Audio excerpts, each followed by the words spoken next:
ఘటన మీద ఎంపీ బైరెడ్డి శబరి స్పందించారు. అందరూ బాధలో ఉంటే వైసీపీ శవ రాజకీయం చేస్తుందని మండిపడ్డారు. రాజకీయ లబ్ధి పొందాలి అనే దురుద్దేశంతో అసత్య ప్రచారాలు చేయడం వల్లే వైసీపీకి 11 సీట్లు వచ్చాయని ఎద్దేవా చేశారు.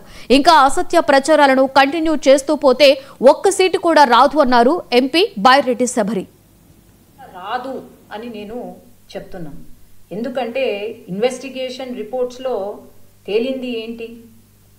వాళ్ళు ఎవరైతే ఉన్నారో, బైక్లో వచ్చిన పిల్లలు ఎవరైతే ఉన్నారో వాళ్ళు పర్చేస్ చేసింది, మందు కొనుగోలు చేసింది ఒక లైసెన్స్డ్ వైన్ షాప్లో, పెద్దటేకూరు దగ్గర రేణుకా ఎల్లమ్మ వైన్ షాప్ అని లైసెన్స్డ్ వైన్ షాప్.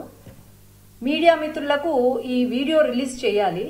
ఎందుకంటే ఇక్కడ చాలా క్లియర్గా పర్చేస్ చేసిన టైం ఏదైతే ఉందో అది ఫస్ట్ 2 సార్లు కొన్నారు.